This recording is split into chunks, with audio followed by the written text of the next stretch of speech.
what's the word that's used to describe those who are born between 1980 and 2000? Does anyone know? Millennials. It's the millennials. I want to read to you a description of the millennials from an article that was posted in Goldman & Sachs Global Investment Research. It says this about millennials. The first thing is that it is the largest group of people that we've ever had. I used to think that the baby boomers were the largest group, but in fact it says that there are 77 million baby boomers and 91 million millennials. So we're dealing with a lot of millennials. Here's another statistic about millennials, that this generation has lower unemployment and smaller incomes. And the consequence of the smaller incomes is that with less money than previous generations, they're putting off marriage and they're putting off home ownership. I want to describe to you what living with millennials in my household is like. Let's take, for example, the marriage issue. I have 5 children between the ages of 20 and 30. One of them is married. Let's take their conversations going something like this. I don't think I'm going to college.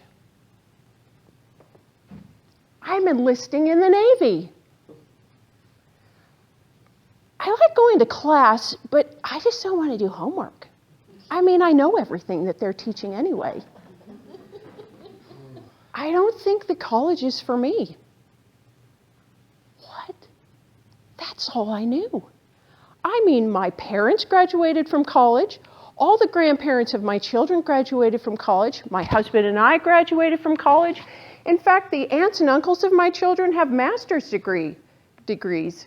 My father was one of the youngest graduates of Northwestern with a degree in pharmacology. And when he retired, he went back to school and got his theology degree from Duke University. This was the only path that I knew. Is there really any other way to be successful in life? I realized I had no tools in my pockets for any other path.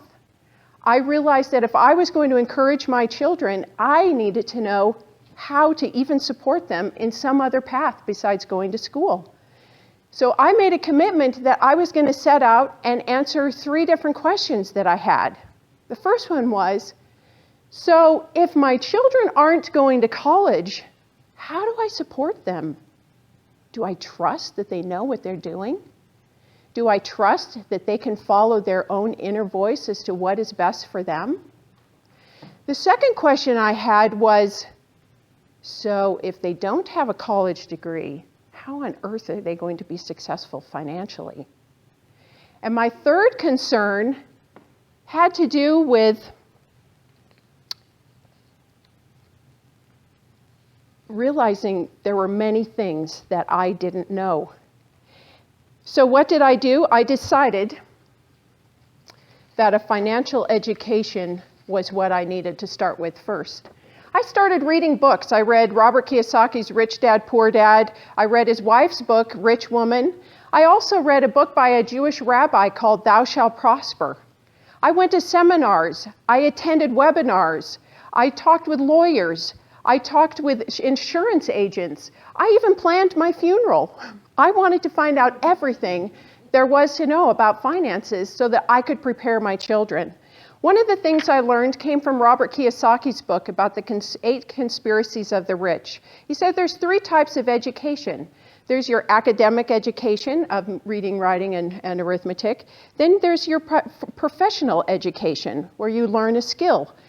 That's the education I thought that my kids had to have.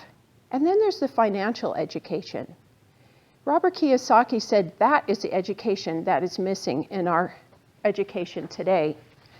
I also read an article recently, and this is what it said about the millennial generation. It said this: the millennials are overall the age group with the lowest financial security. Only 24% demonstrated basic financial literacy. Only 8% demonstrated high financial literacy.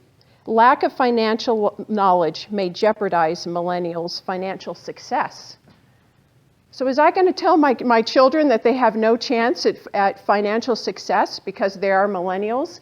No, I began my quest for learning, and in the process of my quest for learning, I was able to learn many things that will make my children successful. I want to share with you exactly what that looks like now with my children. So today, I had the radio on when I was coming home from the gym. At 7 after the hour, there's always a song that plays on Glenn Beck. It's his theme song. It's my daughter that sings his theme song on Glenn Beck. When my second to youngest son was 14, he announced to me that he was going to Hawaii by himself. How many of you at 14 thought about going to Hawaii by yourself? So he decided what his business was going to be. We had just been with my oldest son. He and his wife had taken a trip to Hawaii and had found this grilled corn stand. They came home from Hawaii. We happened to be tending their children, myself and my two youngest sons. So we had a picnic, and my son made the grilled corn. My oldest son made the grilled corn.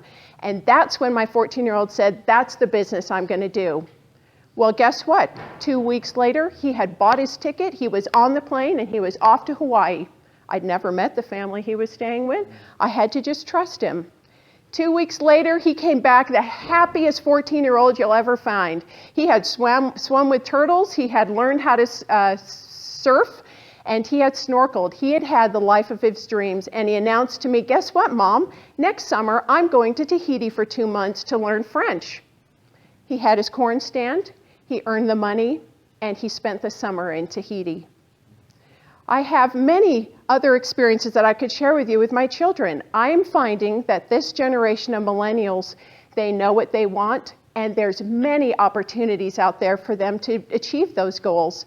I'm grateful for what they've taught me, that there are many paths, and their path is their own unique path, and I get to cheer them on in whatever they choose to do.